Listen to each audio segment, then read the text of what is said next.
Welcome to another Pneuma of Now podcast here on the Luminal Mind channel. I am your host, Richard Blankenship, the triple guru from Kansas, but we're surely not in Kansas anymore. Today, I am absolutely delighted to have Corin Bryant on the show. We've got the Pneuma of Now meets the power of now what, and I think that's cool as can be. Our guest today is someone who has not only walked the challenging path of overcoming addiction, but has turned his journey into a powerful guide for others. Corin has profoundly transformed his life and has dedicated himself to helping others achieve their own personal transformations. Sometimes you can just feel the authenticity moving through the ethers, and it didn't take any time at all for me to recognize Corin as an exceptional. He is the real deal. He currently has 222 videos on YouTube, Spotify, a website with meditations, insights about life, overcoming addiction, and transformation in general. Also, topics of interest of his are weight loss. He's a personal or a coach. What's the word I'm looking for? Say personal trainer. Personal trainer. Thank you, sir. General fitness dude. Absolutely. And it's awesome. Very, very inspiring, definitely. And so basically I came to Corin's material about a month ago, and in that time I've been very, very impressed. So he's a master of the monologue style delivery, and I've learned so much from your material. I really have. Is Corin someone to be watching in the years to come? Well, I answer that with a resounding yes. Otherwise, he wouldn't be here today. Corin's story is one of courage, perseverance, and deep spiritual awakening. After experiencing the depths of addiction, he found a way to reclaim his life, and now he shares his wisdom and insights with a growing audience. His approach is accessible, compassionate, and deeply impactful. He has already made a real difference in my journey. We hope to explore the transformative power of consciousness itself, personal growth, and that infinite potential, that little bit that resides within each one of us. We're going to talk about that too. We'll explore how he discovered meditation as a tool for healing, the challenges faced along the way, and how he uses his platforms to help others find peace, energy, and joy in their own lives. Corin's meditations are direct and use plain, simple language, making them accessible to everyone, regardless of their background or beliefs. So without further ado, let's welcome Corin to the Pneuma of Now podcast. And I just thank you so much for being here today. I'm absolutely thrilled, had really enjoyed this preparatory process, as I like to say. You've got an incredible journey, and the work you're doing is bringing light to the world and transformations for so many people. Your story is truly inspiring. And with that, I'll hand over the mic. Introduce yourself, say whatever you want to say. Wow. And just take it from there, sir. Thank you so much. Wow. What an introduction. Thank you so much. That's very, very kind words. Very, very kind. It's an absolute honor to be here. Thank you so much for having me on. This is the first time I've actually been on somebody else's podcast. So so this is a first for me.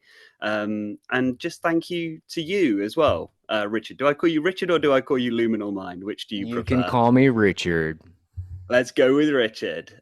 Thank you for the work that you do as well, Richard, because I think I was watching your videos in the lead up to this. So I did my my own research on Luminal Mind as well. And the interviews that you have with people, I think, are so important as well, because I think often the unsung heroes in the spiritual world are the facilitators of these conversations. So I watch Buddha at the Gas Pump. I don't know if you know that one. And I'm a follower of David Godman as well. He does a lot of talks on Ramana Maharishi. And I often think that the people that facilitate, they're teachers and gurus themselves, but the people that bring sort of to the forefront these facilitators and the interviewers and the podcast creators, I think, are very important. So thank you for all the work that you do as well, Richard. what would you like to know? Where would you like to begin? All right. Well, if I am going to ask a direct question right at the beginning Sure. here, I like this concept of time. You've done an Oh, amazing, amazing job. Obviously, all the descriptions and the links for Corin's material are below. His podcast definitely stands out as an exceptional oh, communication to the collective. thank you. And so, this idea of time, past and future, Time. and finding the present moment, can you explain to me how that developed for you? Because you and me are totally in sync regarding the past and Mm-hmm. the future as kind of Yep. illusory constructs, because our past is in our present memory. Things like That's that. exactly right. Yes. The time. The time. Yes. Time doesn't exist. Is the that's the one of the core concepts that I think is incredibly important is that when we're on the spiritual journey and we're on the spiritual path, something that we should be aiming towards is inner peace, is actually finding serenity and finding inner peace and finding tranquility. And I think a lot of people go off track right there because we get excited about all kinds of other things that start to happen on the spiritual journey. And the present moment, bringing ourselves fully into the present moment, is one of the most powerful and most grounding ways that we can fully embody peace, not just have inner peace and stillness as a concept in our mind, but the important thing is to fully experience this peace and to fully embody this peace, to actually have it as a genuine, real, and felt experience in our everyday life. Not just when we're sat at home meditating, not just when we're sat reading The Power of Now by Eckhart Tolle, not just in those moments, but at all times. That is the promise of enlightenment. That is the promise of where this spiritual path is taking us. And in order to fully ground ourselves in the experience of that true felt grounded sense of inner peace, not just as a concept but as a true feeling, we have to bring ourselves into this. It's an understanding, as you know, words are an imperfect tool to talk about a lot of this, but it's an understanding and an experience to bring ourselves fully into the present. So the future doesn't exist, right? It's an illusion. It's a fabrication of the mind. Without the mind, there's no such thing as the future. It's There's no next moment. And we can do this right. Let's do this right here, right now, as a little exercise in itself. Let's sit here and just for 10 seconds say, let's just see if the future happens. Okay, 3, 2, 1.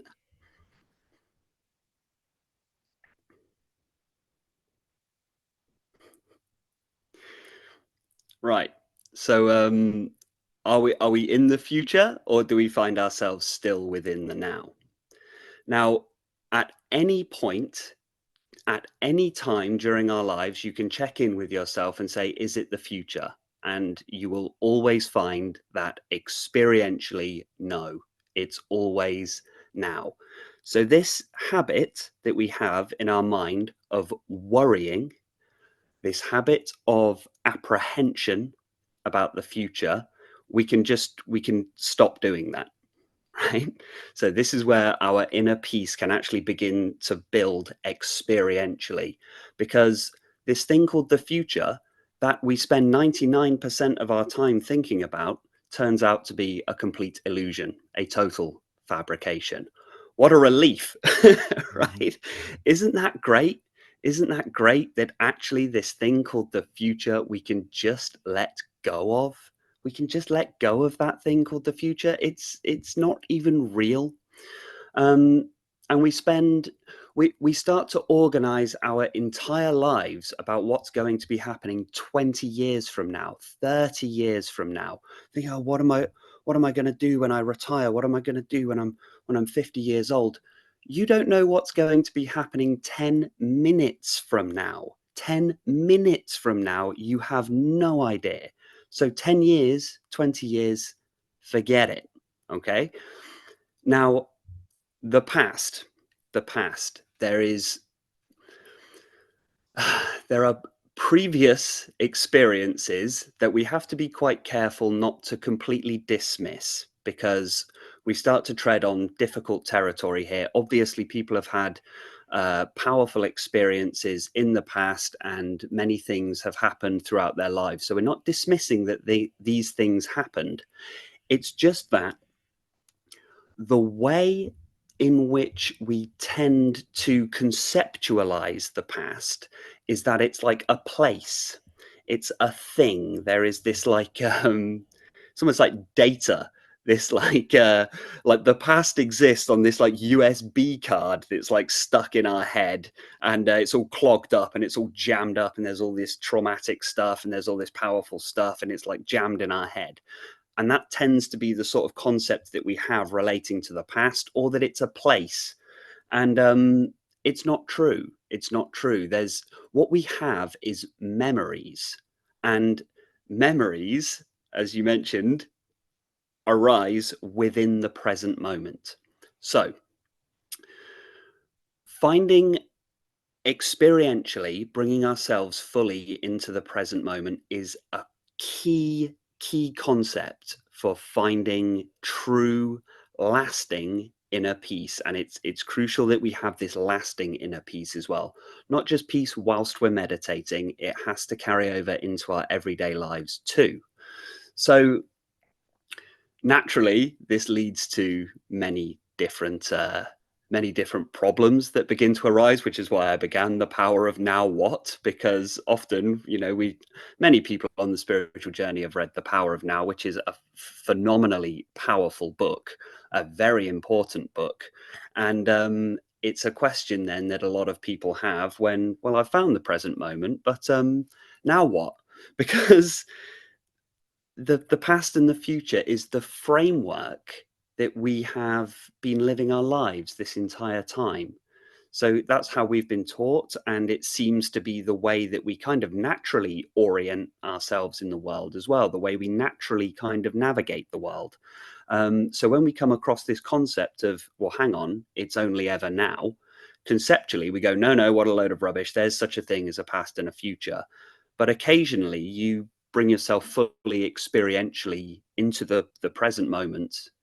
And when you get very grounded within the spiritual path, you actually begin to truly, really experience this and go, oh, okay, actually, no, it is only ever now. And naturally, this is going to lead to questions of, well, now what? And all of the questions that arise out of this. So, yeah, to answer your question there, I would say, as to the subject of time, there's no real such thing. It's a concept. It can be a very useful concept, and we could argue that it's a necessary concept, but it's a concept nonetheless. And you can always challenge yourself and say, hang on, am I lost in thoughts of future? Am I lost in thoughts of past? And if so, can I just bring myself fully back into this present moment and ask myself, what is the problem now?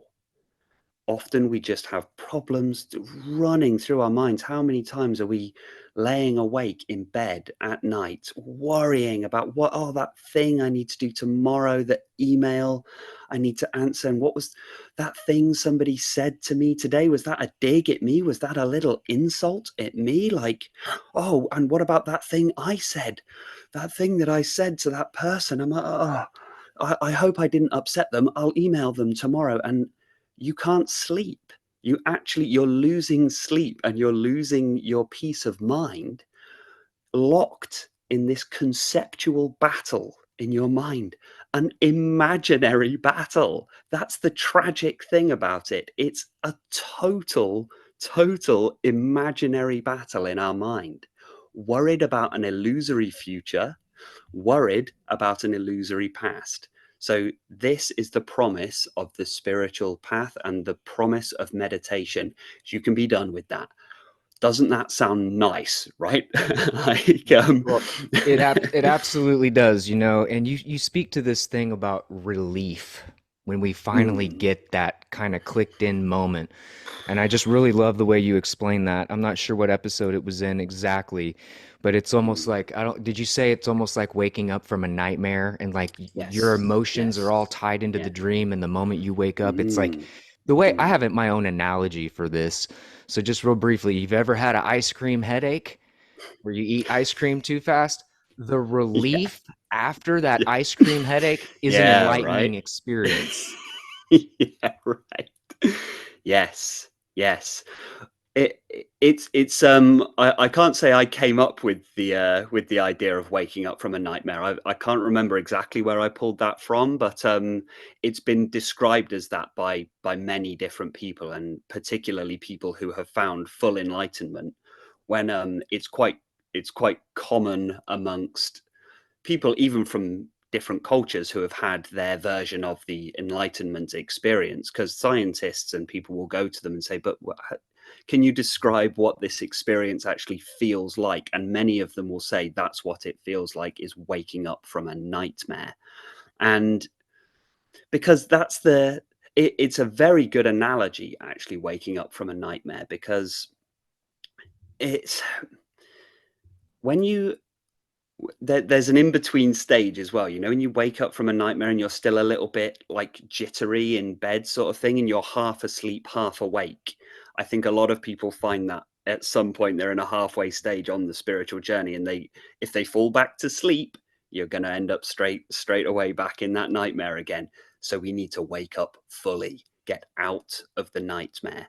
Now, it's a very important analogy as well, because when we wake up from a nightmare, the relief, and I do speak about relief because it is a relief, like oh, all of those problems I thought I had, they're not real. They're actually not real. They don't exist. They only exist in my mind. They're an illusory, imaginary, fabricated construct. That's it. When you wake up from a nightmare, that's the sense of relief. You're not you're not relieved because there's a real monster chasing you and you've managed to escape. You're relieved because you've understood that monster doesn't exist. It was a dream. That is crucial, because often on the spiritual path, and we're trying to find inner peace, and we often say, or you'll find people work because they go, oh, I'm trying to find inner peace, but I have these problems. How do I escape from these problems? How do I ignore these problems? How do I solve these problems? How do I battle these problems? How do I use meditation and spirituality as a weapon to fight these problems? No, no, no, no, no. The spiritual path is the recognition there aren't any problems. I, There I say aren't I any. say this all the time. I know what the problem is. There's no problem if we can find that moment. So I do want to ask you, like, when did you find your present moment, almost like for the first time, or what circumstances Mm, in your life specifically led you to searching for that moment of now, whether you knew you were looking for it or not? Was mm-hmm, there kind of a mm-hmm. moment in time that you could identify or at least encapsulate the essence of your life at that particular period? Sure, sure, sure, sure. Um, I suppose the most powerful of those experiences, or the first time that I truly felt it. So, with me and my background, I've had quite a big transformation of body and mind. So I used to suffer terribly with a lot of anxiety, depression. I was addicted to alcohol for 10 years.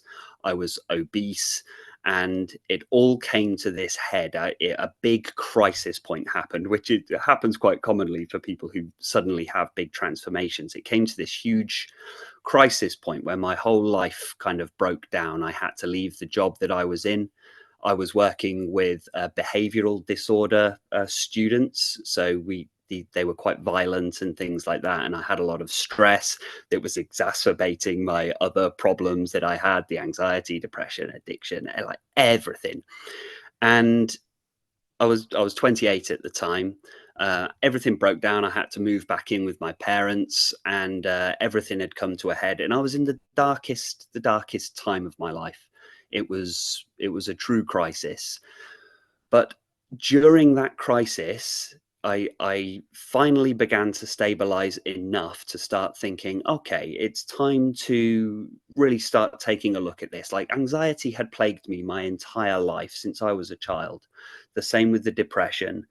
The addiction had begun when I was as soon as I was old enough to drink, like 16, 17, it had begun at that point. And I just had enough. I'd had enough. I'd had enough of it. I'd come to that point and said, right, actually, it's time to actually let's fix this. I thought this can't go on. I'd finally come to breaking point, which curiously has a bit of a relief to it as well. I always knew it was coming, but when I'd finally come to that point, I was like, yep, okay, we're at breaking point here. But when you're at that breaking point, that is also your opportunity to start healing. That's the point. When you're at the breakdown and the writing is on the wall, it's time to start healing. And so I was at that point. And I started looking for all of these methods. How do I recover? How do I recover from this? How do I recover from that? And I just started about on this journey. And I tell you, it's exactly like, the montage in a Rocky movie. Those montages where the person's all broken down and beaten at their lowest ebb, and then suddenly they pick up the dumbbells and start lifting weights, and they start like running and stuff. It was just like that. It was that sort of montage where I just began piecing my life back together, finding lots of different methods to recover from my psychological and physical problems. And one of the things that I found, because I'd started cognitive behavioral therapy, which is something that's available here in the UK on their NHS, when you have anxiety and depression, they put you on cognitive behavioral therapy, just a way of starting to look at your thought patterns and look at your mind. And the practitioner, she recommended a book called Finding Peace in a Frantic World. And it came with a little CD of guided meditations. And I thought, well, this is worth a try, right? This is worth a shot. And I started listening to them, and I was thinking, well, we'll see. We'll see if this whole meditation thing works. I was a little bit skeptical. I was like, whatever. But that's the beautiful thing about a crisis, is that it opens your mind. It opens your mind, because the previous way wasn't working. So who am I to say, well, meditation's not going to work? Well, the previous way wasn't working either, mate. So you might as well try. So I tried these guided meditations, and for a couple of weeks, I was like, I'm not sure if this is doing anything. I'm just sort of sat here listening to this guided meditation. I'm like, okay, well, I think I'm just sat here. But then one day, I got it. I was sat listening to it was a 20-minute breathing space meditation where it's just focus on your breath. I was like, yeah, here we go. And all of a sudden, I was aware of the space between thoughts. All right. So one thought, and it said, watch your thoughts like clouds. We can do this now. Let's do this now. Let's do this right now. All of your listeners listening now, and you as well with me right here. If we remain as the consciousness itself, the awareness, and we observe thoughts and feelings like clouds passing in the sky. Some clouds are light and small and will pass quite quickly. Others are large and they're dark and they pass quite slowly. And we can begin to simply observe these clouds that are passing, all thoughts, all feelings, even all sensations, all of our perceptions. Everything will come and go. And something very curious begins to happen here, because previously we're identified with our thoughts and our feelings. We think we are our thoughts and our feelings. But hang on, now we've pulled ourselves back into the awareness, into the conscious space, and we are observing our thoughts and our feelings. Now, If I am observing my thoughts and my feelings, am I my thoughts and my feelings? Now, it didn't go quite as in depth on this guided meditation that I listened to, but that was the concept that sort of downloaded the moment that I got that. So I, in that moment, observed the aware space between the previous thought and the next thought. It was only a split second because I was very mind identified, caught up in my thought stream, thoughts, feelings, bah, bah, bah, bah, bah. But just that split second was enough, a split second between the thoughts. So one thought had gone and I was fully there in that present moment. And then the next thought began to arise. But the peace that I'd felt in that split second was a peace I'd never felt before in my entire life. Now, bear in mind, anxiety, depression, negative thoughts, negative feelings had been with me since day one on this earth. I'd been walking around with a war zone going on in my mind. And for the first time, 28 years old, and for the first time, I felt a sense of inner peace. My mind, although it was a split second, was totally clear, blissful, empty. That split second was enough to spark the journey because I was like, whoa. And this is then what happens. The thoughts crowd back in again. You know, I hadn't really done a great deal of practice. I wasn't very well versed. I wasn't immersed in the understanding at that point. So all the other thoughts crowded in, but I'd seen it. It's like I'd seen behind the veil. You know, they sometimes talk about it like that. It's like, oh, I'd seen the outside for a second there. And in that moment, there's enough peace that I'd never felt before. And I had to then analyze. I didn't have to, but I thought, okay, well, that's really interesting because all that was happening at that moment was I was just sat in my bedroom. I wasn't taking any drugs. I wasn't doing anything crazy. I wasn't watching anything on TV or anything like that. All I was doing was sitting still. And if I can experience that peace without anything, without any external thing creating that peace, so nothing had caused that peace must be inherent to me. It must be available to me. So to answer your question, that's the first time that that's what got me started on this journey. And from that moment, I was all in on the meditation thing. I could attest to its power because I'd experienced it, and I do believe experiential understanding is key. Well, absolutely. I always say that, it's a nuanced effect of wisdom. Like wisdom is bred from experience, and there's just some things you can't replace. And I think wisdom is that key component of a collective, cumulative Mm, process. So whether it's mm, focused on meditation and spiritual practices or studying for a degree and a master and a doctorate, this accumulation of knowledge I is really see. where I'm Yes. at. Okay. And Mm, something that you said, a couple of things there.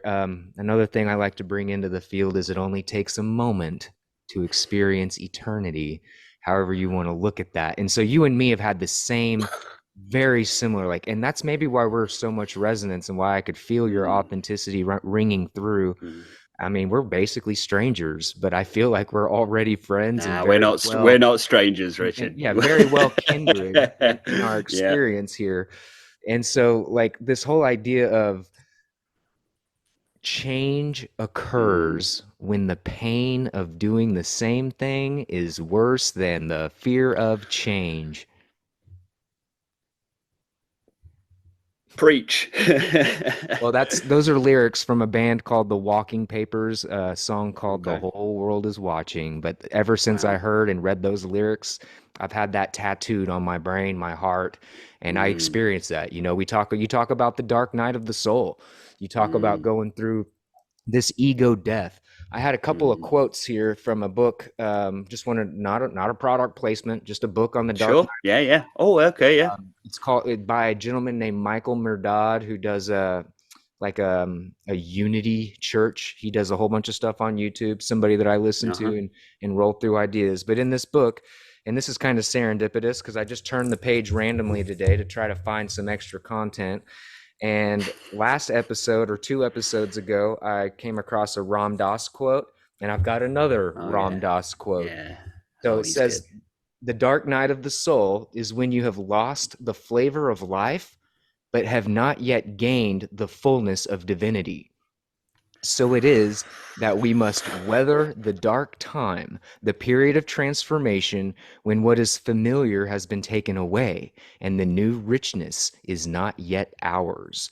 And then one more quote on the Dark Knight by Joseph Campbell, who's famous for his work on mythology and this power of storytelling. He says Mhm. that the dark night of the soul comes just before revelation.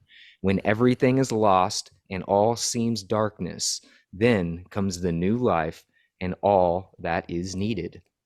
And so I wanted to Yes. bring that in real quick. Yes. Yes. Yeah. The dark night of the soul. Well, do we want to go in? Do we want to go into that? Well, That's just quite a just big one. briefly, I'll mention Yeah. this. I know this right off the top of my Yeah. head. You Mm. really hit your stride in your podcast with episode 6. I'm telling you. Right. Okay. For whatever reason, Okay. for me, number Uh-huh. 6, number 7, number 8, I love every one of Right. them. So not to diminish that. I think No, but anybody that listens okay. to your podcast is going to find those moments for themselves. For me, it was Mm. 6, 7, and 8. I Okay. love your AI discussion. We could talk about Oh, that yeah. maybe in the second half. Mm. But yeah, we've got Mm. 4 minutes here in part 1. So if you want to just talk about that real quick, That's and gone quick. I know I told you the now No such moment, thing as time, right? as long as you're in the now, it's like no time at all. The dark night of the soul is a big. Thank you so much for saying, yeah, hitting the stride at that point. I knew that would be a popular one, actually. The dark night of the soul. I don't know if you ever come across, just as you're maybe scrolling through YouTube or whatever, but you just get a sense that this is quite a hot topic at the moment. I think a lot of people. I think the pandemic maybe started a bit of a dark night of the soul for a lot of people. A lot of the times what triggers the dark night of the soul is something that threatens the previous ego identity, something that somebody was very much identified with as, this is me, this is who I am. So it can be the breakdown of like a marriage, or it can be a health concern, or it could be the loss of a loved one, even just losing your job, something like that, something that your ego identity is threatened, or a spiritual experience that threatens your ego identity. So sometimes people just have those experiences for whatever reason, where they're just like, whoa, okay, I'm not what I previously thought I was. And in many ways, I wonder if the dark night of the soul is a very common phenomena, I would say, in many people's spiritual journey, to a greater or lesser extent. In some people, it's far more severe and pronounced. In other people, it's maybe a bit shorter and not quite as pronounced. But it's almost a trick of perception, I think, because the framework with which you're understanding the world, the framework that you're navigating the world with, is beginning to fall away. So it's like it can feel very unsettling, because these, as the quotes that you mentioned there, the quotes that you read there allude to, the old framework disappears and there's nothing there. There's nothing. So you're grasping hold, and it's like that, like falling through the well of grief, and you're reaching out trying to grab hold of things, but there's nothing to grab hold of. And you're terrified because you feel like you're falling. So you fall and fall and fall, but what you're afraid of is hitting the bottom. but, but you don't realize yet there is no bottom. There is no bottom. There's no bottom to the well of grief. It just keeps on falling. And so once you realize that, you realize you're not falling, you're flying. Yes. That's when, yeah, that's when we realize, oh, it's supposed to be like this. Because the ego structures and the ego identities are actually masking and diminishing our control of life. They're creating an illusory sense of control, which is why we're always frustrated and upset and stressed out, because of this illusion of control. When those have gone, it's frightening because we feel like we've completely lost control of our lives. But it's in that very letting go that we regain the control of our lives, because it's the letting go that's the important thing. And this free fall effect that happens, which is that's the terror of the dark night of the soul. It's Right. the complete, on such a deep level. Let me know when we're out Yeah. of time as Well, well, I by the think way. I It's think we're just just about out of time, but I love this idea that okay. irrespective of your coordinate system, falling might as well be flying. So let's end part As one long with as you know there's no bottom, as long as you know you're not going to hit anything, it's just going to carry on. Now you're flying. all right. Well, we're back with part two of Rock the and roll. Pneuma of Now podcast with the Power of Now What creator, Corin Bryant. So thank you for being here. We might do a part three. Conversation's going really well. You're making this incredibly easy for me. Let's kind of wrap My up with a pleasure. let's squeeze the juice out of this dark Squeeze night the of the soul. juice. Yeah. So with the dark night of the soul, it's it's one of those things. I mean, I was going to ask you what your sort of experience with it was, if you've had one, or what your kind of experience with it was, because I also think it's one of those things that when I was I think I've had a couple, I've had a few, but I remember, yeah, exactly. They keep coming. Maybe it's as we accidentally gain new ego structures again, they have to go too. So it's just going to keep going until you learn your lesson. But it's one of those things where it's easy to be quite light about it when you're out the other side of it, or when you're not currently going through one. It's easy to say, oh yeah, it's just about going through the free fall and just embrace it and just accept it. But when you're in it, when you're actually going through it, it's no joke, and it's not pleasant at all. So if any of your listeners are going through it, or experiencing that, or have found the spiritual practices desperately searching for something to give a little bit of reassurance or a little bit of relief when it comes to the dark night of the soul, my general sort of tips on what to do when you're going through it is find something grounding.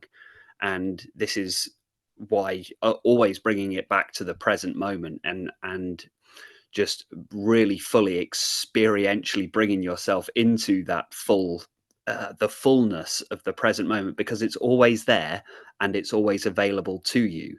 And as you go through that dark night of the soul, and because you feel like your old, even the deepest, most fundamental ways that you were navigating through the world, your belief in time and your belief in the things that you used to do to comfort yourself, I think that's probably the most unsettling part, is that even the things that you used to go to for your relief suddenly aren't working as well anymore. Maybe it could be you used to watch a certain show or something, but that just feels like harsh shouting now. Or you used to go for a run to kind of blow off some steam, but nothing seems to be working. So that can be very unsettling. But I would say, so if you are finding that, understanding that it is part of the process, it's normal, and it will pass. And further down the line, when we're out the other side of it, there is absolutely, we can reconnect with those activities again. They're not gonna go anywhere. We can reconnect with it, and you will enjoy it in its fullness even more than you were enjoying it before. And finding those grounding, uh,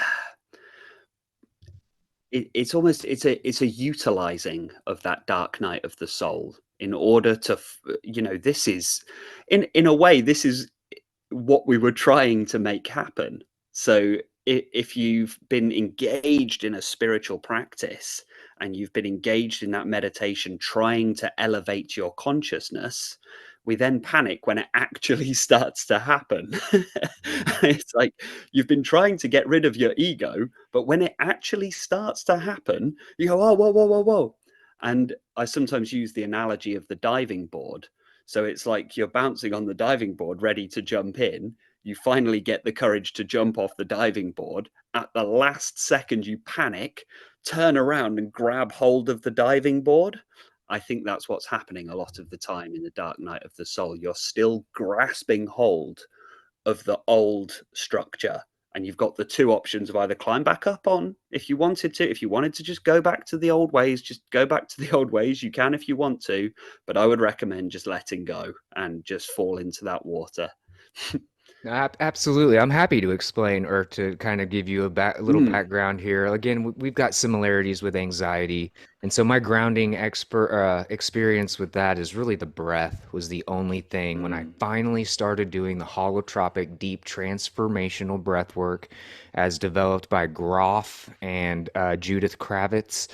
I think Groff, there was a husband and wife team. I can't remember their first names, but uh-huh. Grof. They kind of developed the transformational breathing modality. And so me too. I was an addict, you know. I've been sober for Right. 3 years and I do Well done. not I mean, I gotta put a caveat on this Uh-huh. because I have moved into the 13th step where I have gained control, power, and authority over any of that substance abuse. But I don't abuse Wow. alcohol anymore, but I have Okay. after I wanted 3 years of sobriety before I had another drink. I don't like rigid frameworks.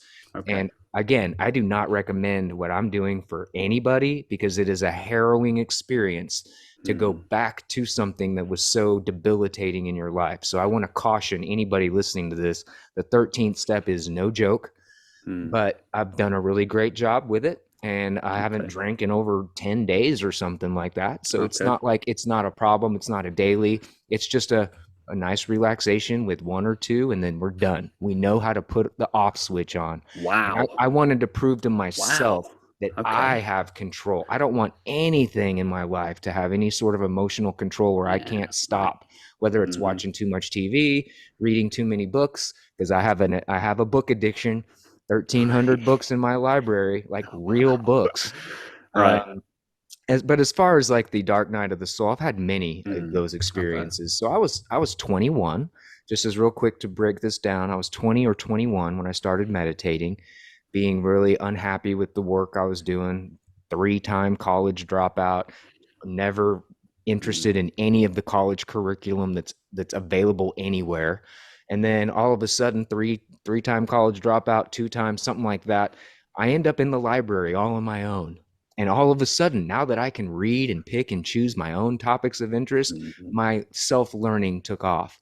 But my dark night of the soul was a result of just not making any money, working too hard Okay. for nothing. At the end of the week, you get a $300 paycheck. And I'm like, what the hell Yeah. am I going to do with this? Yeah.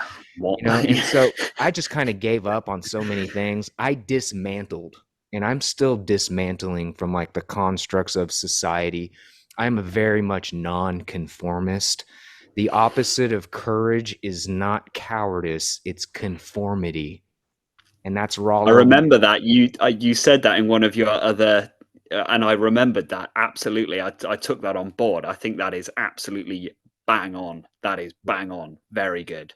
Yeah, and I revisit these similar threads and topics for Mm, multiple podcasts. And so I like to get your interpretation mm, or insight or whatever. But I've been going through a dark night of the soul since my divorce in mm. 2016. I'm Okay. almost 10 years into a completely just the entire reality of my life just falling apart. And it's taken me a very long time. Now I move into places where it's all cool, all acceptance. I love how Hmm. you talk about the acceptance could be a lazy man's approach, but at the same time, so maybe we could talk about that real quick. I Sure. loved how you Yeah. Yeah. explained that. But Mm, yeah, I go through a dark night of the soul periodically, and then I move out of it. And then, like you said, I think it is this. I think what you just said a moment ago is perfect. Like, as we build up these new ego structures and try to create this new identity, there's going to be a falling away of that.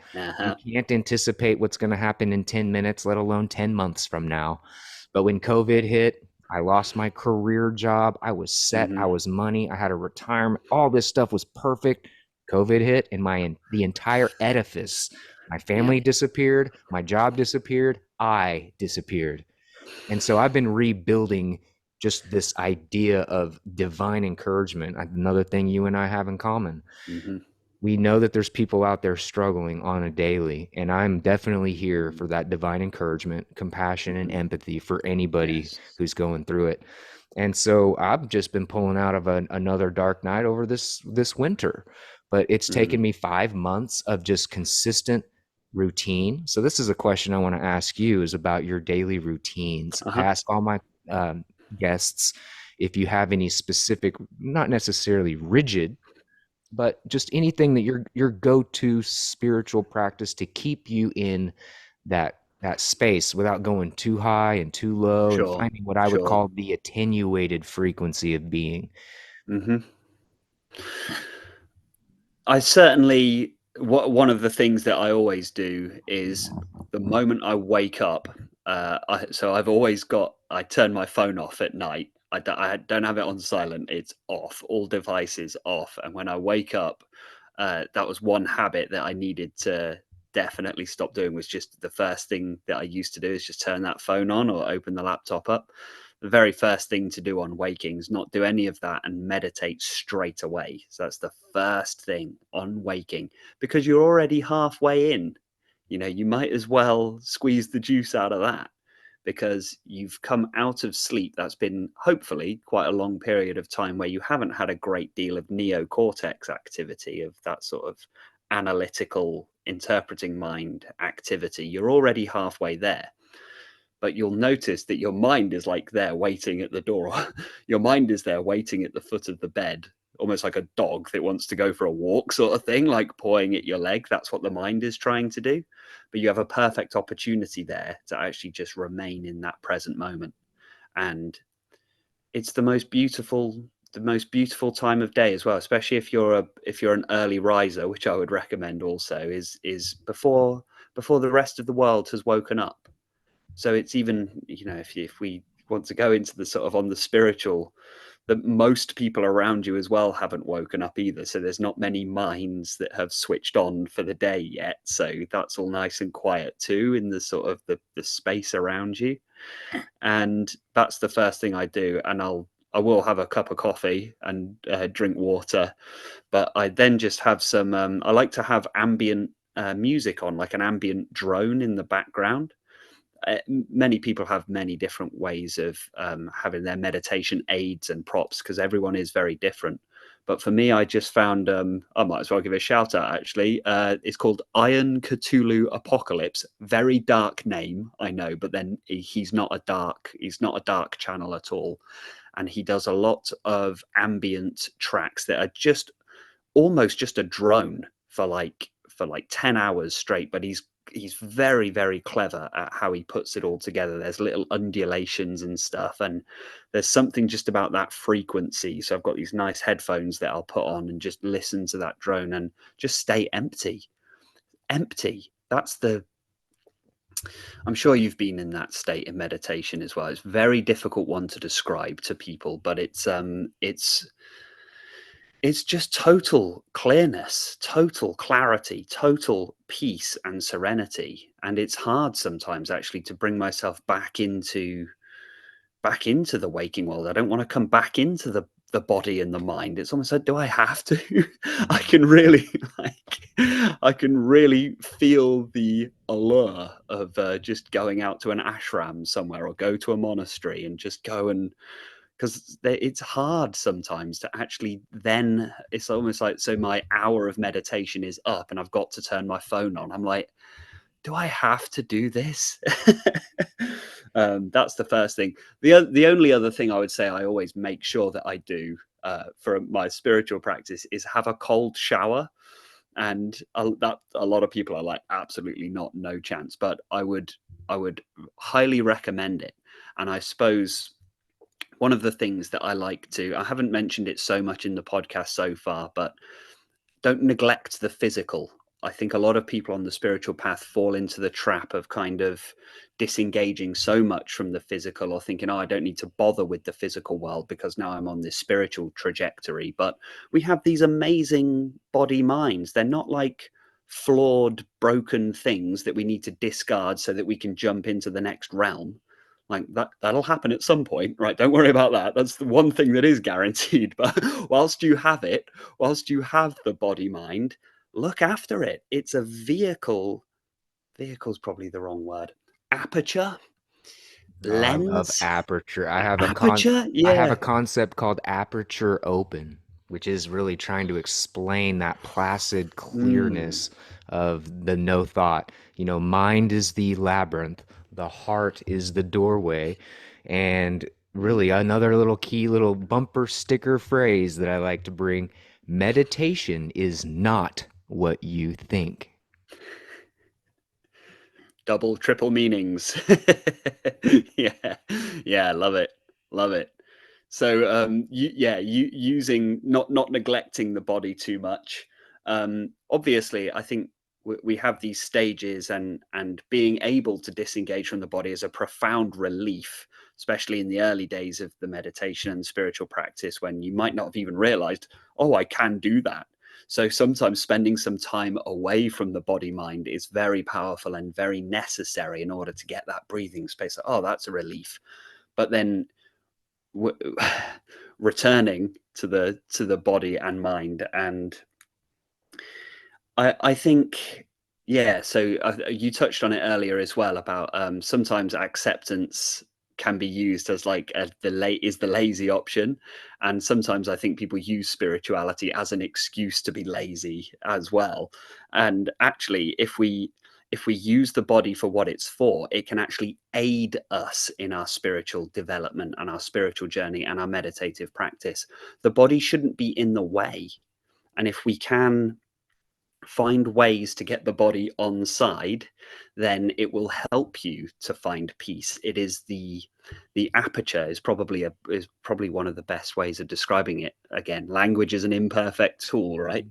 But it's a conduit, maybe, for the infinite universal consciousness wants to experience itself. That's why we're here. That's why this is all happening. Infinite universal consciousness wants to have the experience. If it didn't, we wouldn't be here. So there is a reason for the body mind. And if we can have a beautifully clear, pure experience of life as it's meant to be, without the ego, without the narrative, without the illusion, without the matrix, without the maya, let's get rid of all of that gunk, all of that shadow, all of that nastiness. Let's get rid of all of that and experience it clear and pure, with the body doing, functioning as it's supposed to function. The cold shower will snap you into presence like nothing else. That cold water, as a body mind, we're supposed to experience the raw intensity of life. But we spend so much of our lives trying to numb ourselves, trying to dull the experience of life with all of that food, with the booze, with the cigarettes, with the watching the TV, with the just all of this like junk.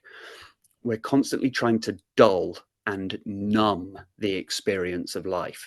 But if we can fully embrace the experience of life as it's meant to be experienced, then the body and mind brightens up. It clears up. Your energy is unblocked. You know, we talk about the chakras unblocking and things like that. It's like, I don't know why this has just come to mind, but have you ever seen the film Spirited Away?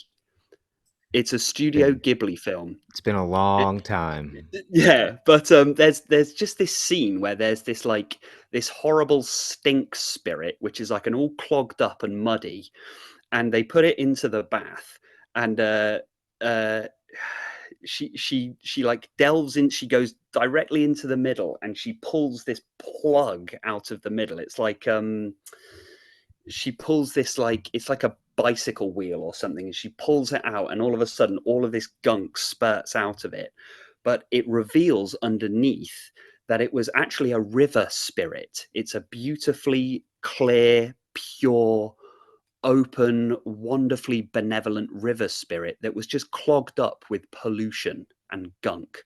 And I think a lot of the times that's what's happened with our body mind. It's just all gunked up, and it's all tightened up, and it's all knotted up and become polluted.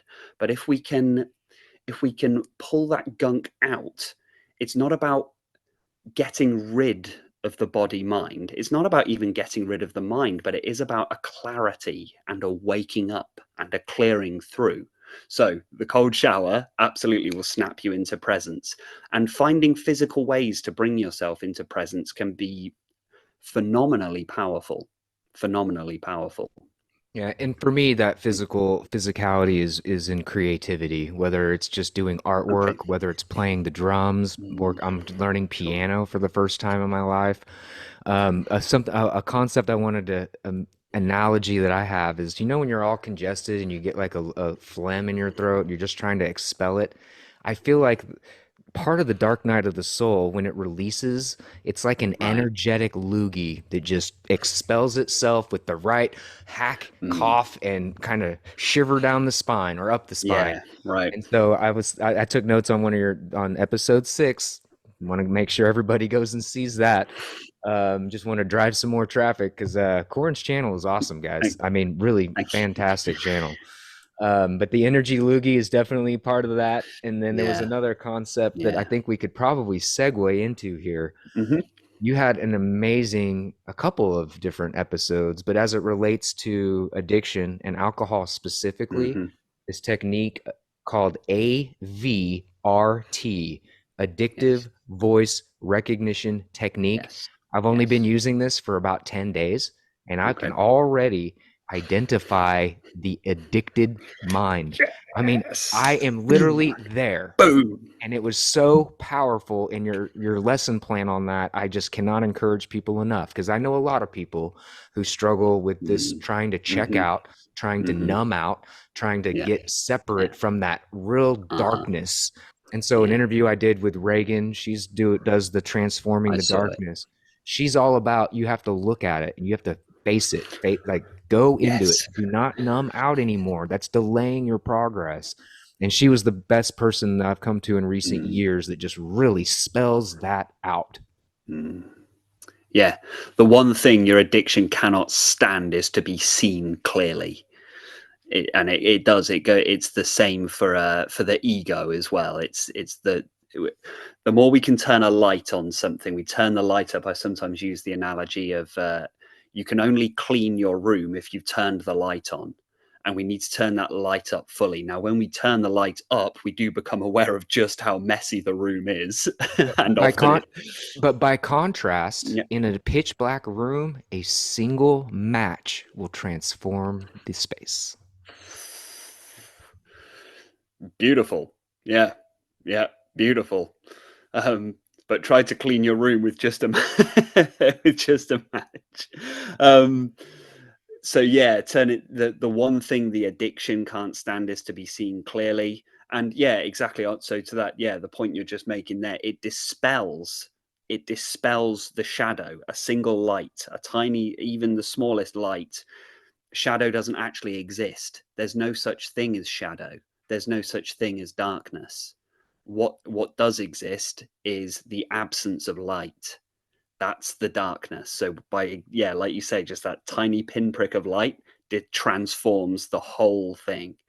But as to AVRT, so addictive voice recognition technique is a woefully unheard of technique. It's not nearly talked about enough.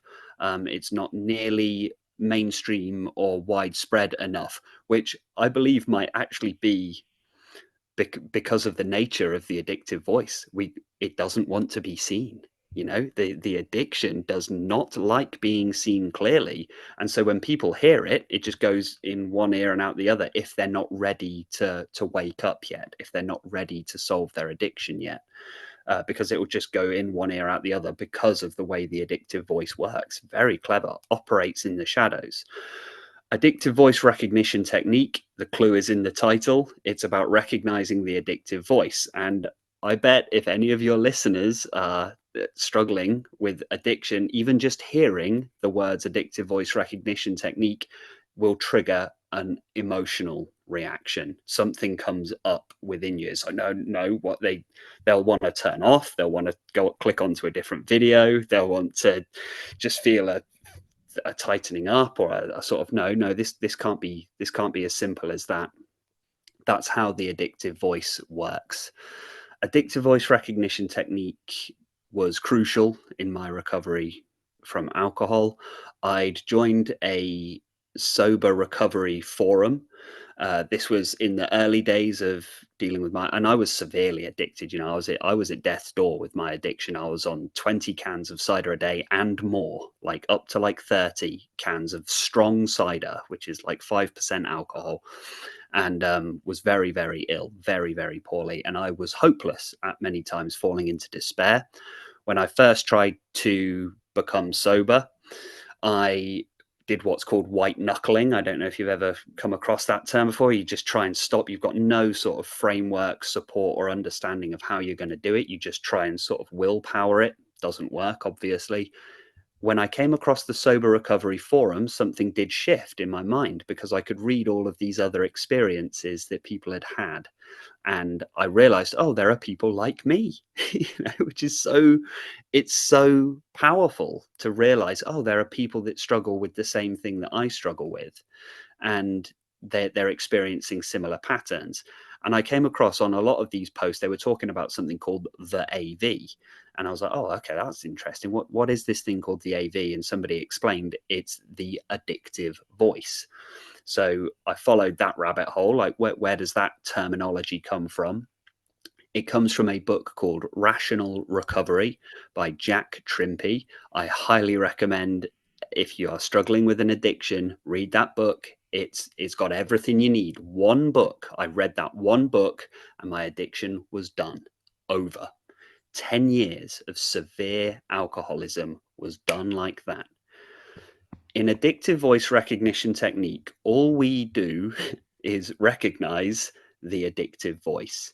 Now, it can be, the addictive voice is, just to give a brief definition of it, is any thought, feeling, sensation, belief, or perception, we could say as well, that supports the idea that you're going to continue with your addiction. Now, that could be very obvious. So you could have a thought of your favorite, the substance that you're addicted to. So for me, it was alcohol. Just an image will come to mind of like a nice cold can of cider, and that image comes to mind. I just have the thought, oh yeah, go and get some. And it's like, well, that's pretty obviously the addictive voice. What can be much more subtle, and these are the things that trip people up, because anyone can see that and go, oh yeah, well, that's my addiction talking. The idea of, oh, well, I'm going to go to the bar on Friday night. Well, that's your addiction talking. Pretty obvious, right? But if you say to yourself, and if anyone is addicted, we can do this right now. Okay, we're going to do what's called the big plan. We make the big plan. We say to ourselves, I will never drink again, and I will never change my mind. One of the first things that will come up is, but you've said that before. That is one of the most common thoughts that come up in your mind is, but you've said that before and it didn't work, right? That's the addiction. That is not your higher reasoning. That is not your logical processing. That is your addiction talking. Once you start to see it, again, the one thing the addiction cannot stand is to be seen clearly. Once you've seen it, once you've seen what it's doing, you go, oh, wow. And a lot of people who are addicted will be able to relate straight away to this, because they'll say, well, it's always felt like there's two parts of my mind. Like there's the part of me that wants to get sober and there's the part of me that doesn't. Now you know what it is. Now you know what it is. The addictive voice, even the fear. So let's say you go a month without drinking or using or whatever your substance or activity is that you're trying to cease. You go that month, but you feel this fear. Okay, but what if? What if I relapse? What if I go back to that substance or activity? That is the addictive voice. That's the addiction talking. It is not your reason or your logic. Because why would you be worried about doing something that you have decided you're not going to do? I want to add You something real go on. quick. Yeah, please So, do. Yep. the wrong question is what if? The right question is what now? Mm. So when you hear the Yes. what if in your mind, you can What if? already know Yeah. that Yeah. you're Yeah.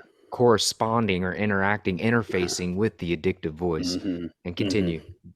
Yes. Yes. What if is that should be a little it's one of those things that when you hear in your mind, what if, there should be a little warning bell, just ding ding ding, just like why are we worried about the what if? Because yeah, exactly as you say, but what now? What's happening now?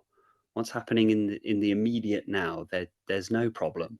There is no problem. There's nothing is happening. So recognizing just how subtle and sneaky the addictive voice can be is it's hard work. It is. It's a very uncompromising technique, but it has to be. It has to be because we are dealing with life and death here. And not just life and death, we're dealing with the most addiction is hell on earth. It's hell on earth. And it's the amount of suffering that is generated by addiction is massive. So we need an uncompromising technique when it comes to solving this and sorting this out. So it can be it the criticism of AVRT is it can be very cold, Mhm. um, but sometimes it just has to be. It's very hard line because there's no there's no compromise when people say yes, but I struggle with my addiction because I'm depressed, because I'm anxious. It's like, I'm sorry, that's your addiction. Exactly. You're Trying to it's rationalizing every trying thought. The brain, that's what the brain does. The brain knows exactly how to find that crack. And I know people, I mean, I'm not even going to speak names right now. You know who you are listening, but I know people who've talked about quitting this or that for decades and they just Mhm. cannot make that powerful decision. And you're right, No. it is Hmm. cold and Hmm. calculating. But at the same time, here we are 10 days after you introduced me. I want to thank you for introducing this concept Oh, because you're right. I've never found that on my own. no, You introduced it no, to me. And in no. 10 days since I heard addictive voice recognition technique, I've not had one sip or even thought There you about go. it. There you go. Done. And it could be over today. If you don't want to, don't ever do it again. Just that's it. Done. Over. Squared away. Ticked off. Done. That's that chapter over with. Now let's go and enjoy our lives. So that's the beautiful thing as well. It's uncompromising. It's very hard line, but the upside is you're free of your addiction today. There's no step processes. You don't have to go to therapy, counseling, support networks, anything like that. They can be very useful things to do. And I guess I'm a bit of a softie in some respects because I do say, well, yeah, let's get the addiction sorted first. A lot of people are doing things the wrong way round, and they think if I go to the therapy and I do my inner healing, then I'll sort my addiction out. It doesn't work like that. It works the other way around. Sort the addiction out. That's what I had to do. I just sorted the addiction out, and then the light was definitely on in the room at that point because there's no more anesthetic, right? So now I could see very clearly what was causing my anxiety in the first place, what was causing my depression in the first place. But you can only do that when this horrible substance, whatever that substance is for you, once that's out of the system, now we can get to the root cause of the problem. It doesn't work the other way around. The addictive voice loves to delay. It's that classic thing of, well, I'll drink tonight, I'll sober up tomorrow. Tomorrow. It's always, I'll sober up on Monday. We'll do this next week. We'll do this as a New Year's resolution. I'll do this. This is more of a 2025 sort of thing. I'll do this as a New Year's resolution in January. Then we'll come back to this AVRT thing that these guys are talking about. That's the addictive voice. Absolutely 101. It loves to delay everything. And one of its favorite delaying tactics is to say, I need to address the root cause of what my addiction is. then my addiction will be over. Doesn't work like that, I'm afraid. That's the addiction itself likes that mentality because it can delay then forever, because you'll never get to the root cause like that. Never. You'll never quite get to the bottom of it as long as you're continuing your addiction. Sort the addiction first. And I can't detail the entire thing. I've got a video on my channel that Yeah. I don't want you details to get addictive all the voice. secrets. I Yeah, want to make but sure we move viewers over there yes, because yeah. it was an amazing episode. I probably watched it 2 or 3 times. And then Oh, you also thank you. apply this to your weight loss journey as well. So it's Mm-hmm. not just an addiction to substances, it's just addiction to habits. Yeah, Basically, right. the way I look Yeah. at it, we're addicted to our own emotional states. And so that's just like, that was a Mm, huge aha for me many years ago. And I'm like, oh my gosh, you're absolutely right. And it is so nuanced where it's mm, just like, you want to your mind will trick you every single step of the way. And that's why I like to write things down. I like a hard copy. I like to yeah, put right, my right. intention out in the world in a physical way so that my eyes can see it, head to Mm-hmm. heart to hand, back to eyesight, and just setting that intention. I quit Absolutely. coffee, mentioned this in a prior episode, but that Nice. was white knuckling the coffee. Just again, Uh-huh. I like to prove to myself over and over again, whether it's biting my nails, whether it's drinking coffee, I like to control every and test Okay. myself and just be Mm, like, look, I am the master. My mind is the servant that's going to be the tools that help me navigate. And if I can get in mm, touch with that addictive voice, like you've explained to me, it has mm-hmm. been a much easier, There you go. a much simpler, really. Mm-hmm. I don't want people to be put off by the simplicity of some of these concepts. Sometimes Mm, that's exactly what we need because we mm-hmm. overcomplicate just about Yes. anything. Now, we've Yes. got 2 minutes here in this particular section. This is flying by. Absolutely flying by. But yeah, just on the quickly then, on the subject of that simplicity, absolutely. It's the same with anything when it comes to anything in my journey. When it comes to the weight loss, the mental health stuff, the addiction, the spirituality, the awakening, I've found the same every single time. The answer is simple, so simple, but simple doesn't mean easy. Right. And often the simpler it is, the harder it is, because that's what we don't we all know how to lose weight. We all know that. We all know how to stop drinking. We all know what to do. It's just doing it is very hard. And when something is hard, the mind jumps in and starts trying to complicate it to try and get away from the difficulty of what it is that we're trying to achieve. Go simple, hardline, direct every time, and just apply that energy to the simplest, most direct path. You'll get there so quickly, so quickly. Yeah, I mean, such a powerful technique, and just the fact that I've never even come across that verbiage is Mm, pretty revealing. I mean, I think you're mm, really quite on point on why you mm. think it's kind of just below the surface, almost something you'd have to just go seek out. So I wanted to Yeah. definitely bring that into the episode and move people or invite people to subscribe to Corin Bryant on YouTube, subscribe on his Spotify, go visit the website. Just real quick, do you have blogs somewhere? Because I can't find anything where you're writing. Do you I write? I've done a little bit on my Facebook, Okay, which is Corin Bryant, meditation coach and personal trainer on Facebook. It's not a blog as right. such. I need to start a I was blog just because I do curious. write. Yeah, I do write. I'm a lover of the literature, and I think you would Right, do an right. amazing job fleshing Yeah. out these thoughts. Even doing a Mm, podcast and then a subsequent blog post that mm. simplifies it even further or adds a layer of nuance. So I want to encourage you to do that if I can. We got a 15-minute break, and if you want to do Oh, come three is the key. let's go. 3 is the key, man. All right. All right. Well, we know that 3 is the key on the Luminal Mind channel. And so we're going to go ahead and do an extra long one because we're having such a good time. I know I am. I am. Again, I said this earlier, but you're making this incredibly easy for me. You Mm, definitely do have the gift of gab. And I love listening to the language operators that other people use to describe mm, essentially the same thing. And mm. that's another reason why I wanted you on because you're on the other side of the pond. And so Yeah, what part of the world gotcha. are you in? I'm in England. I'm in Devon. which is south east. No, southwest. Wow, southwest England. Yeah, right down at the bottom on the coast. Yeah, I'm in Devon. Excellent. Well, that's excellent. I'm in Missouri. Some of us call it misery around here, but we're not going to dwell on that. I'm about to pack up the house and move, and we're just going to trust the universe on where I land.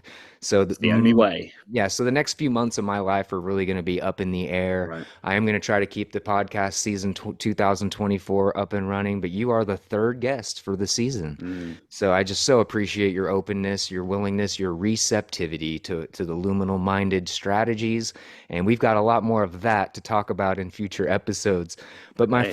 my first question really for this little part is like, how do you view beliefs and the belief structures in general? Do you have an insight on that, or how do you just explain that to people?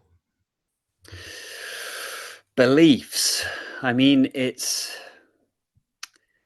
not one I find that comes up actually that much. It's not discussed as much, I think, as many other topics, but it's also one of the most commonly overlooked aspects of the spiritual path, the meditative path, finding true inner peace, and it's often overlooked, um, to our peril, actually, because often there are some deeply ingrained fundamental beliefs that keep us stuck, and we don't.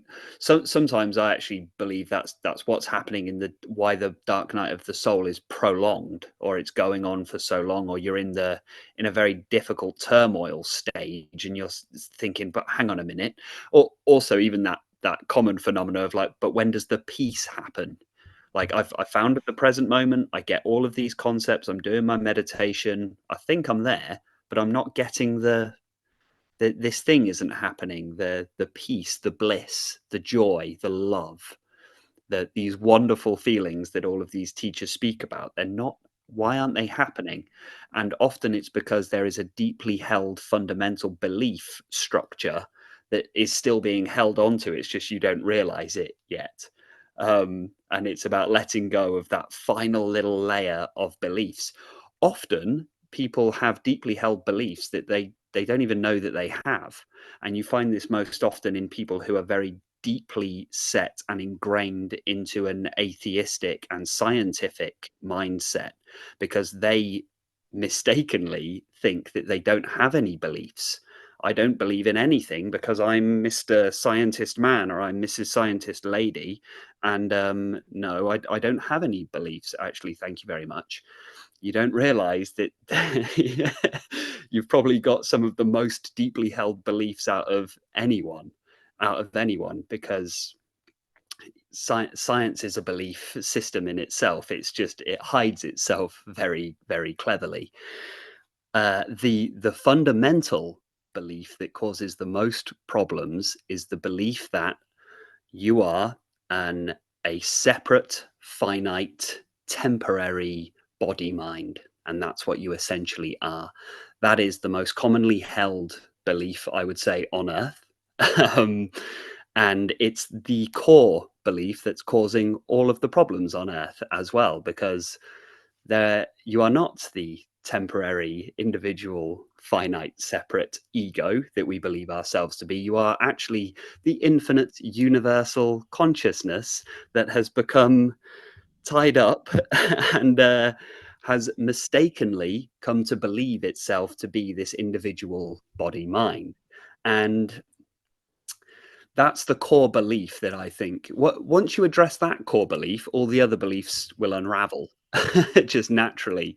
Um, Beliefs, I think are a necessary halfway stage. I would say a lot of the time people have beliefs that bring them a lot of comfort, and people have beliefs that are a sort of a stepping stone into the infinite universal consciousness. Maybe we need to sort of the boat that takes you to the island, and then you get off the boat and you no longer need the boat. But a lot of people get on the boat, go to the island, and then stay on the boat. and they don't get off. They just stay. No, I'm going to stay onto my boat. Thank you. I don't really want to get onto the island. No, we need to get off the boat, get onto the island, and then push the boat away. That's enough of that.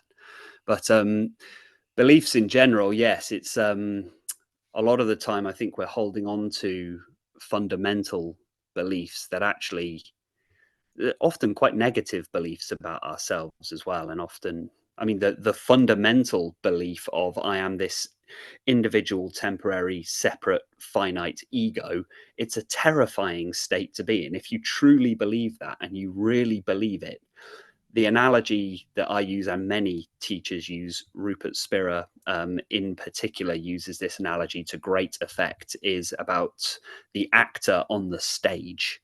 And what a lot of what we've all done mistakenly, everybody makes this mistake, is that you're essentially the ego, the belief in being a temporary, finite, separate self, is that actor on the stage who has gotten so lost, so invested in the character, done their job so well that they genuinely believe that they are the character that they are playing on the stage and have forgotten that they are in fact the actor. And this is why it's a problem, because now the actor believes that they have all of the problems that the character has. The characters involved in these relationship problems, the characters involved in all these wars and problems and violence and difficulties and troubles and strifes and all of the drama that is playing out on the stage. But if somebody came along, just tapped them on the shoulder and said, no, don't, which is what a spiritual teacher does essentially, is jump onto the stage and go, whoa, hold on, everyone. You're all a little bit too invested in this play. You all seem quite upset right now. We shouldn't actually be fighting each other. Just remember, it's a play. We shouldn't be fighting each other because there's no problem. There's no actual issue here. But everyone's gotten so invested in their own character that these fights have become real. And that's the fundamental belief, essentially, I would say. Anyway, obviously, that's coming from my personal perspective and opinion. But yeah, as to beliefs, I would say that's the core belief to address. Well, I've been doing a lot of research, not research, but Mhm. reading on this. I come back to the Science of Mind teachings by Ernest Holm, and the communities I engage in with that particular teaching really do ask you to investigate your beliefs. Mhm. And what I'm doing, kind of on the side with my manuscript that's in the works for the last 10 years, and when it's done, it's done. I'm not, there's no goal in mind. It's just when the book is finished, it's finished. But one of my chapters is redefining what beliefs are in a different kind of context. And I think All right, yeah. and Let's go. it's been Yeah. super powerful. And I worked on it, actually, I was working on it last night, just kind of Mm. preparing, getting my mind at ease. But something I hear people say is that there's these set governing beliefs that are often the most restrictive. And most Okay. people are not going through a process of self um, analysis. You know, we have this amazing ability to self assess Mm. ourselves in many areas of our lives, but for some reason, this belief piece it just moves past. People don't realize, like you said, that even an atheist has a belief that there's no divine hierarchy. And Right. I think that's Right. ridiculous. Yeah. But that's Yeah. just me. And also my good friend, Reverend Lee Wallach, he always says that everything is an opinion and It our is. unique Yeah. It is. experience. Yeah. You know, we have this subjective experience, and one of the flaws in our belief is expecting others to have that exact same subjective experience. If you're not this way or that way, if your favorite color's not blue, off with his head. Yeah. Yeah. Yeah. Um, that's a fundamental one as well in terms of relating to other people. You have to understand everyone's way of perceiving the world and what they're, because everything that they perceive is going to go through the filter of their own individual perception, their own individual experiences, their own individual opinions, and the world that you see is not going to be the same world that anyone else on earth is going to see. It should be a very liberating realization when you come to that. So, oh, thank goodness for that. Like they're not seeing the world the way I'm seeing the world, and that's why they're behaving in a way that's so different. So when you can no longer expect people to behave in a certain way because you know that they're seeing a different world, and that's just a massive relief, I think. But I like that. I mean, that I'd actually be really interested to hear more about. So that structure of there's governing beliefs. Yeah, let's see. I think this is going to be Hmm. around, there's 6 precepts that I'm Okay. currently working on here. Uh-huh. So yeah, the sixth one, just to go out of order because this is still a work in progress. So thanks for just letting me have the floor to Yeah, go for explain it, man. it. So Let's go. So the luminal mind is an extension from the idea of liminal spaces. The liminal space is a threshold, a boundary condition where something new is about to take fold, but you haven't exactly crossed the threshold. And Mm. so the sixth principle of liminal with an I is basically beliefs support, or wait, governing beliefs are tied to our identity and self-worth. I know you speak to identity and self-worth a lot, making them increasingly difficult to change. And then my luminal minded precept, that's going to be a juxtaposition, is basically beliefs should support a holistic integration, helping us to create a cohesive sense of self that integrates all aspects of one's identity, including our past experiences, present understanding, and future aspirations. And we already know that we do all that in the now. And if you can't find the now moment, you can't learn from the past, you can't bring those life lessons forward, and you really can't plan for the future.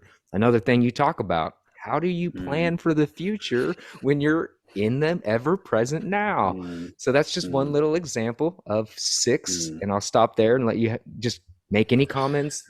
Mm. Well, that's is beautiful, really beautiful, I would say. Absolutely, because I also like what you're doing is really powerful because you're trying to take to great effect and very effectively is these very difficult concepts and putting them into a framework that is understandable. And because what's really beautiful about that is that that's a form of transmutation. Mhm. You're actually taking the it's the so we I fall into the trap of always, if something's not working, so I'm like, well, these are false beliefs, I always just want to get rid. And I think that might be from my AVRT practice and the way that I'm very direct path. And I tend to go down this road of just get rid. I like the emptiness, and I tend to go with, if these beliefs aren't whatever, I just try and get rid of the entire thing. But what I like about what you're doing there with your work is that you've identified that belief structures, the most commonly held belief structures, don't serve us, aren't working for us.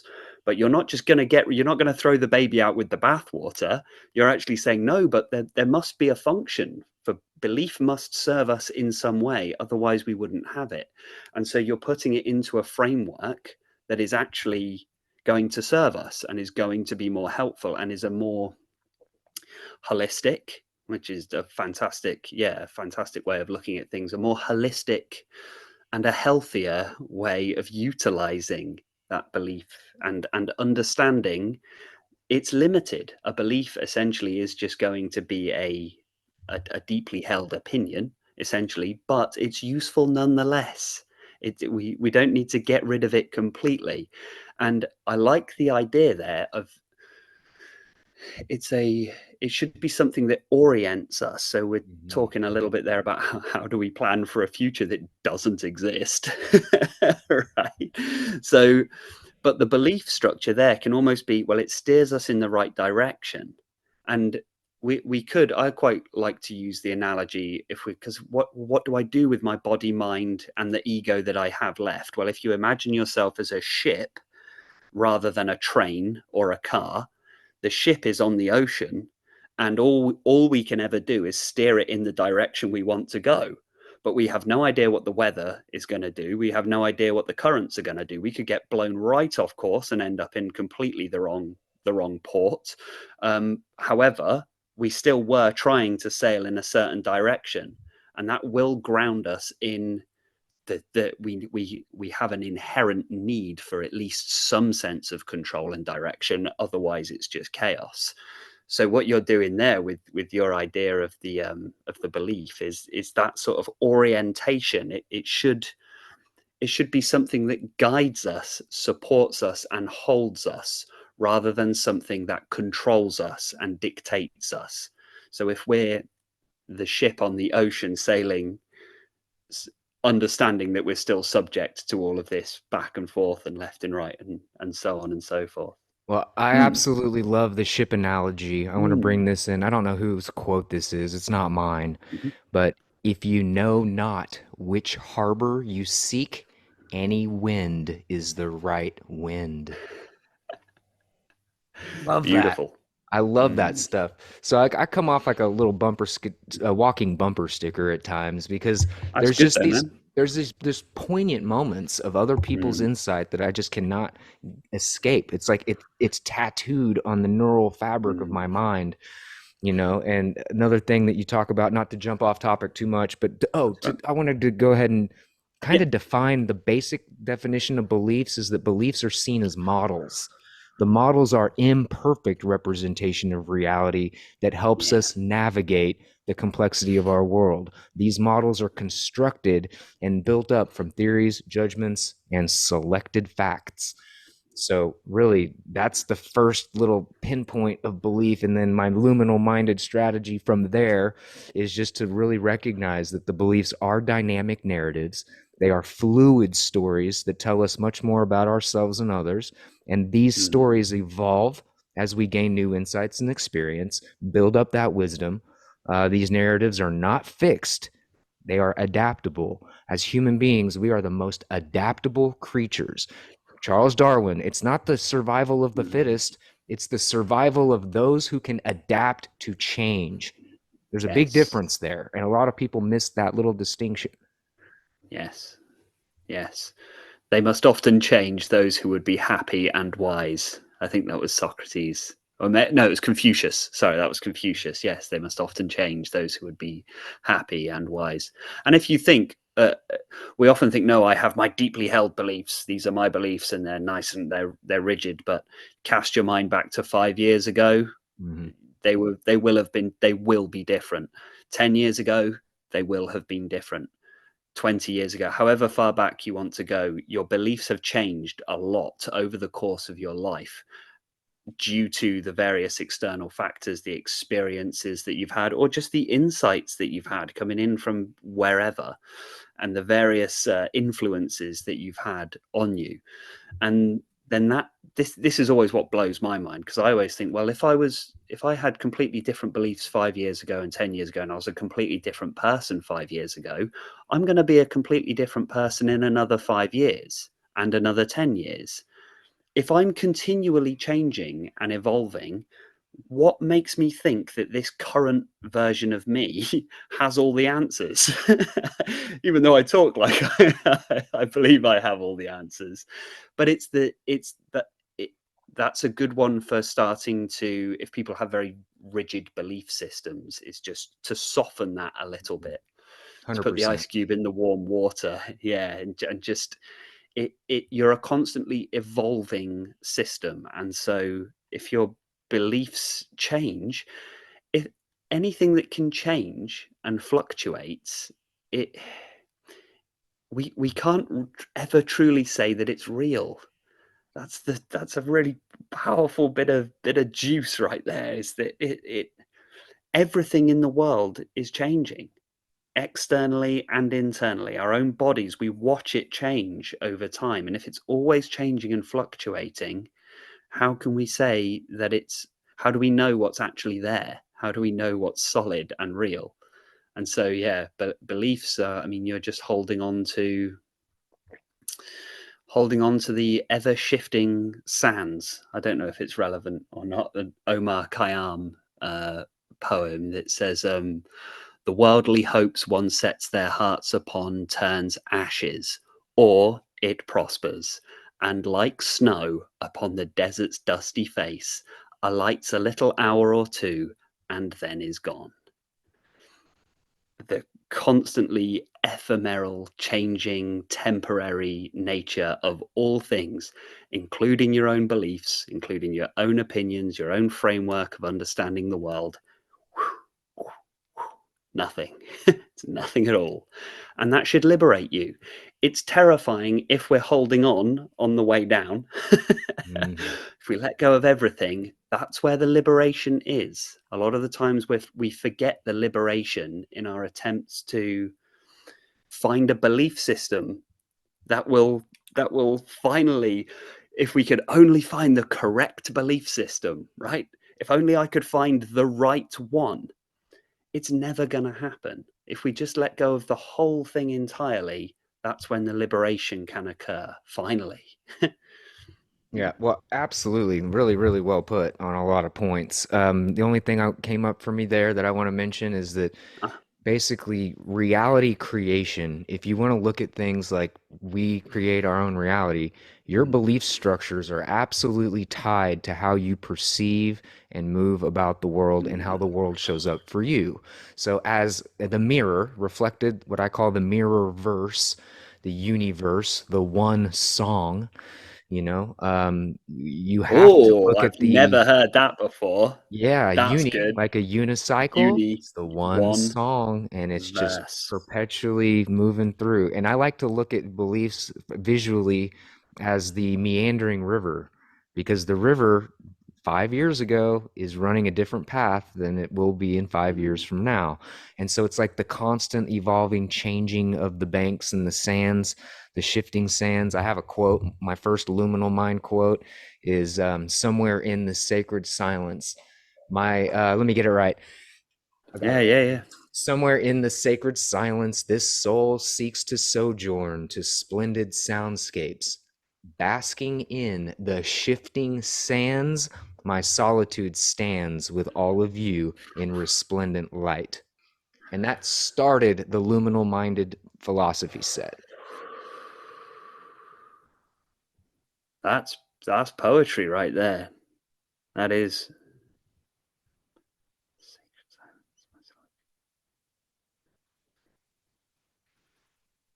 My solitude stands with all of you. That's the paradox that'll. That's the paradox that will liberate. That's the freeing paradox right there. Alone with everybody. I alone with everyone else. It's beautiful. Well, let's Mm. see here. I have a couple more things. Hmm. We've touched on so many things today. The freedom, the liberation, the power of now moment. We've talked about anxiety, meditation, breath work a little bit. Another thing, podcast I really enjoyed was your one on overthinking. And so, Okay. if you would like to just kind of give a brief overview of what the best advice is for people who are stuck in those mental loops where they just literally are on a carousel of Mm. revolving and revolving, anything that you've used or any practices that you've used to help you just basically jettison from the loops? Sure. Sure.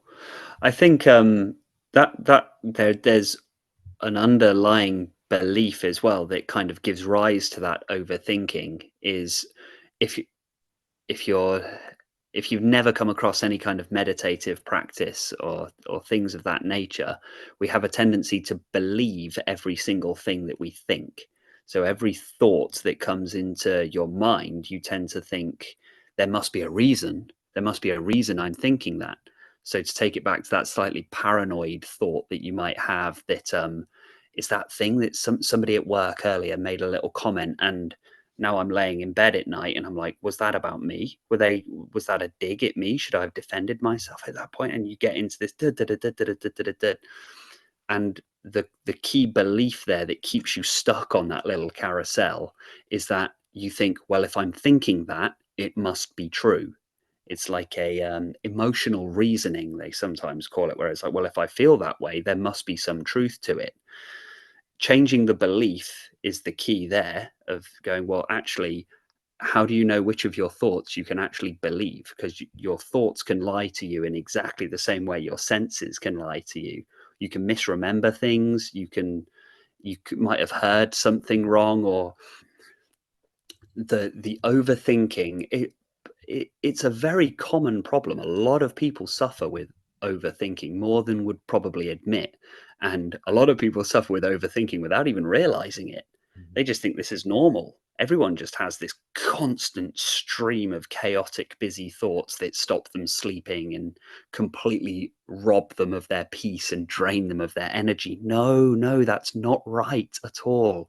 That's not how we should be living our lives. We should be living with this peace and this emptiness and stillness, and the option to step out of our thoughts. A lot of people are stuck in their thought stream, like they're on the rapids, the chaotic rapids through life, unaware that they could get out of the raft at any time and stand on the side, watch the stream of thoughts going past. The key belief, a lot of people think, well, 95% of my thoughts are fine, but 5% of the time I'm overthinking. My recommendation would be to turn that around, actually, and say 95% of your thoughts are overthinking. I would say that for the I majority of the totally agree. population, 95% of what goes on in your mind is complete garbage. Right? Rubbish.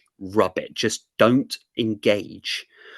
Well, And once that you goes understand, back to your yeah. cloud analogy where you're watching Mm, it mm. move through and not attaching That's to right. those Yes, narratives. that's right. My breath coach Yes. taught me this really early on, probably our first Mm-hmm. session. She was just like, look, you remove yourself from the narrative. Don't Yeah. attach to whatever story is coming up with these emotions. And I've always used the cloud analogy. I just loved how you used that Mm-hmm. at the beginning of the Mm-hmm. episode. So, not Mm-hmm. to interrupt you there. No, not at all. No, that's good.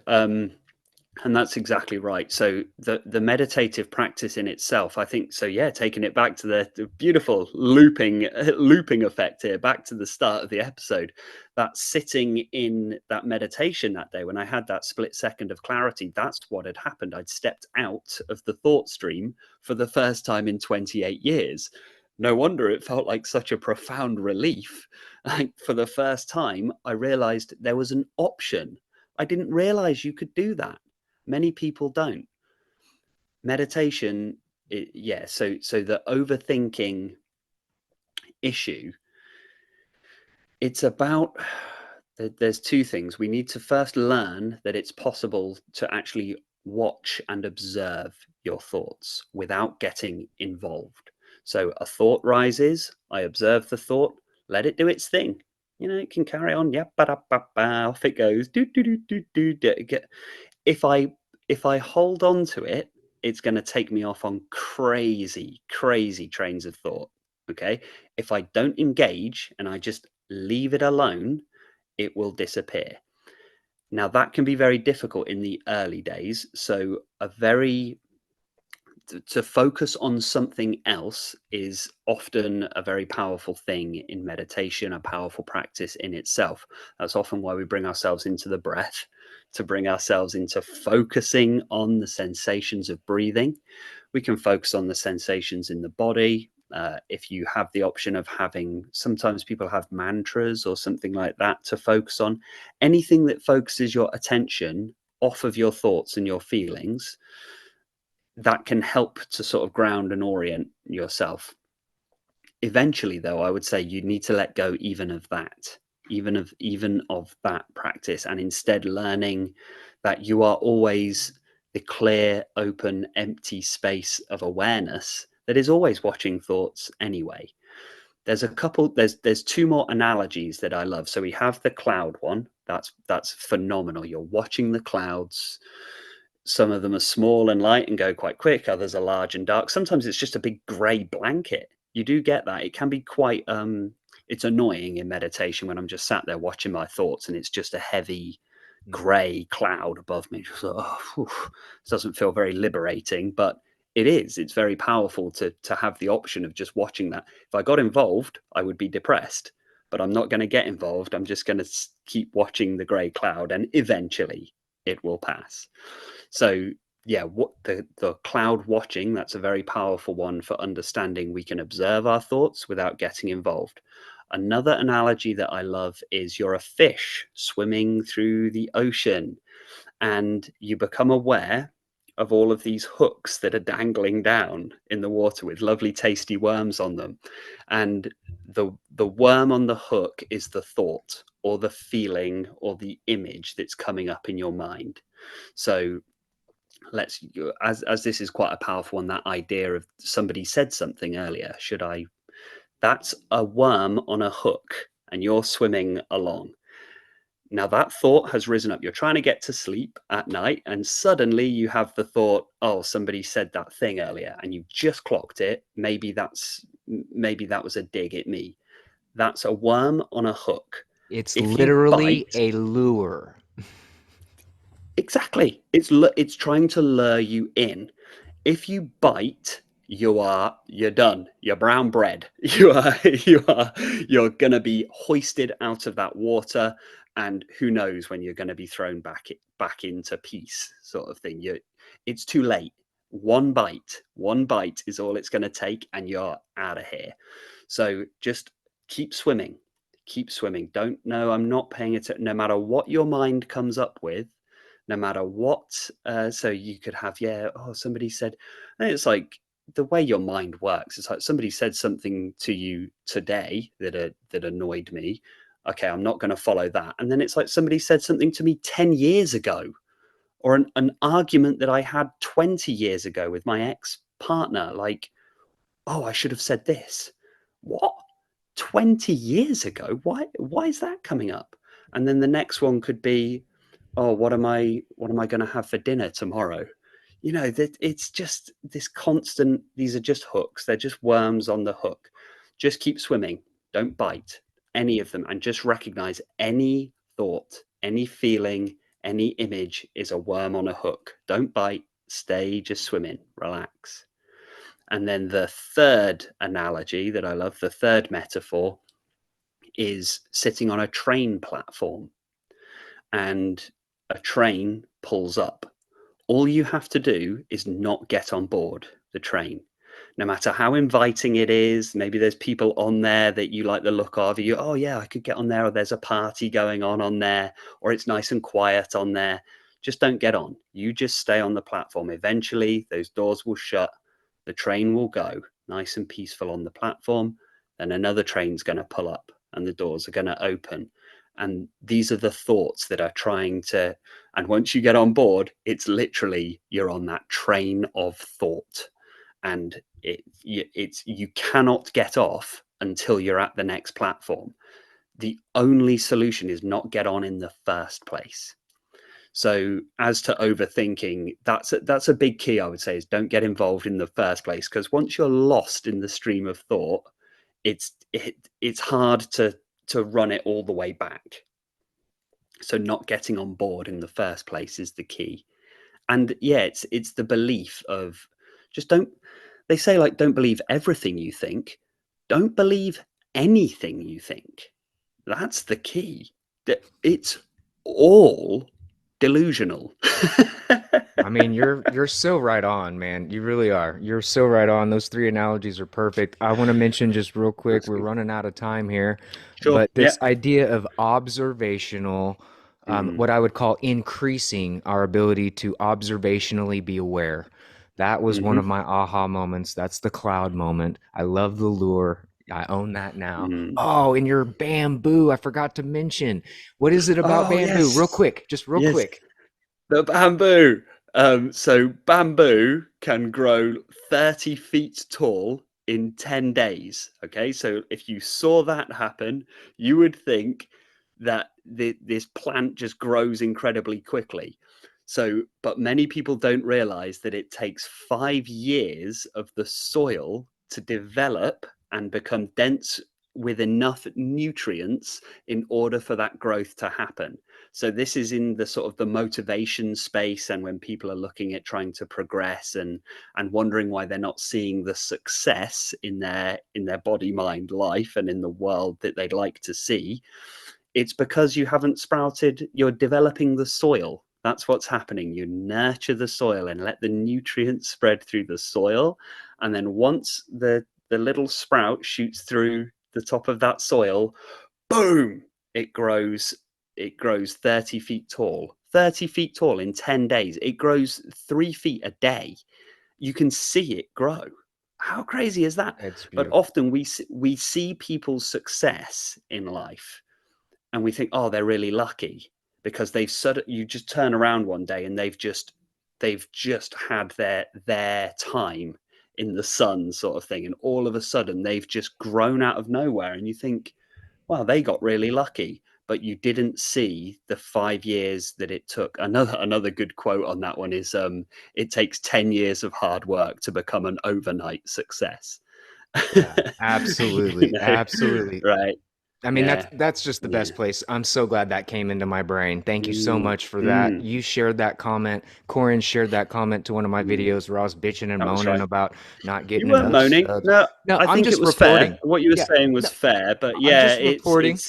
But you're yeah, right. No, yeah, you're right. And you're yeah, not the first person that's right. given me that look. It's not about the Mm. numbers. If It's you not have the 1 million numbers. subs, Yeah, you want 2 million yeah, subs, it's yeah. okay.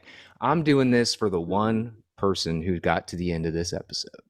And so, Corin, I'm going to have all your links. You need to send me an email with any links, any bio Sure, pictures that you want, sure, anything at sure. all. And Yeah. there's no better way I could even have planned an ending for this episode. But at this point, I will leave the audience and you with one thought and one thought alone: deep peace in the Pneuma of Now.